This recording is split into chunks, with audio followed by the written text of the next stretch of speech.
নমস্কার বন্ধুরা, আমি অনেক দিন পর আবার চ্যানেলে আসলাম। দেখুন বন্ধুরা, আমার বোগেনভিলিয়া গাছগুলো, আগে যে গাছগুলো আপনারা দেখেছেন, বর্তমানে দেখুন আমার গাছগুলো কতটা বনসাই হয়েছে। দেখুন বন্ধুরা, কতটা বনসাই হয়েছে গাছ। এটা বর্ষার সিজনে আমি প্রুনিং করেছিলাম। অনেক দিন আপনাদের আমি ভিডিও দেখাতে পারিনি। তো বন্ধুরা দেখুন এখন কত সুন্দর প্রুনিং করার পরে গাছের পাতা ছেড়েছে। দেখুন বন্ধুরা, আমি আপনাদের প্রথমেই বলেছি বোগেনভিলিয়া যত প্রুনিং করবেন তত আপনার গাছ সুন্দর হবে। দেখুন কত ছোট্ট চারা গাছ ছিল এটা, এই গাছটা বর্তমানে কত বড় হয়ে গেছে। এই চারাটা যত সম্ভব আমার আগের ভিডিও তো আছে, কত ছোট চারা ছিল, কত সুন্দরভাবে দেখুন অলরেডি ফুল চলে এসছে। কিন্তু বর্ষা সিজনে ততটা ফুল হবে না, কারণ কি ফুলে জল পড়বে ডাইরেক্টলি, আর বর্ষা সিজনে সানলাইটেরও একটু সমস্যা থাকে। তো বন্ধুরা দেখুন, বর্তমানে আমি যে গাছগুলো বানিয়েছি, একটা দুটো গাছে ফুল এসছে, পরিপূর্ণ ফুল এখনও আসেনি। পুরো গাছটা ভরে যাবে ফুলে এবং পাতা একটাও দেখা যাবে না। তা আপনারা আমার আগের ভিডিওগুলো দেখেছেন। তো দেখুন বন্ধুরা, এটা শুধু টপে আমার। দেখুন মাটিটা এরকম শক্ত রাখবেন, ঠিক আছে? দেখুন এরকম শক্ত রাখলে মাটিটা গাছগুলো খুব সুন্দর হয়। দেখুন গাছে কত সুন্দর গ্রো হয়েছে। দেখুন এটা একটা ছোট্ট চারা গাছ, হোয়াইট কালার ফুল। তো এটাকে আমি ডাল দিয়ে চারা গাছ বানিয়েছিলাম। তো এটা হোয়াইট।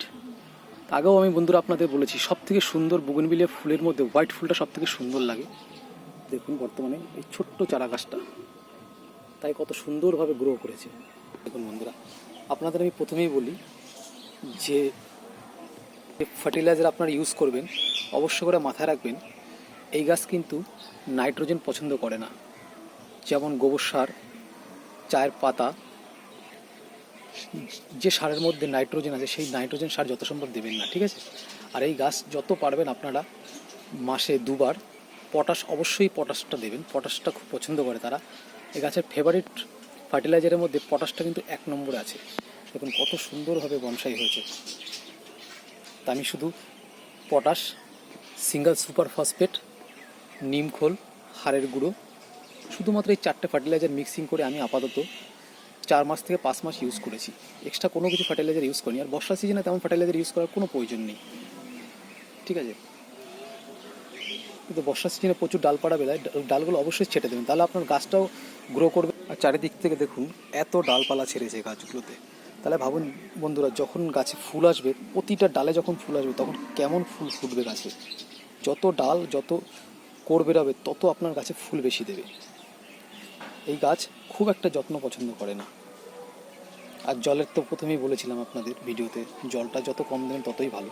গাছে ফুল চলে আসলে গোড়া কিন্তু ড্রাই করা যাবে না।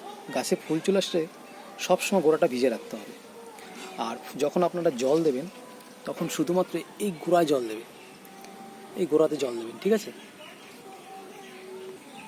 আর কিছু নেক্সট ভিডিওতে আপনাদের ফার্টিলাইজার সম্বন্ধে আমি সমস্ত কিছু বলে দেবো। আর কেমন কেমন বোগেনভিলিয়া আপনারা আনবেন আমি সে কটাও সব রকমভাবে বলে দেবো, ঠিক আছে? তো নমস্কার বন্ধুরা, আমি আপাতত আসি, টাটা।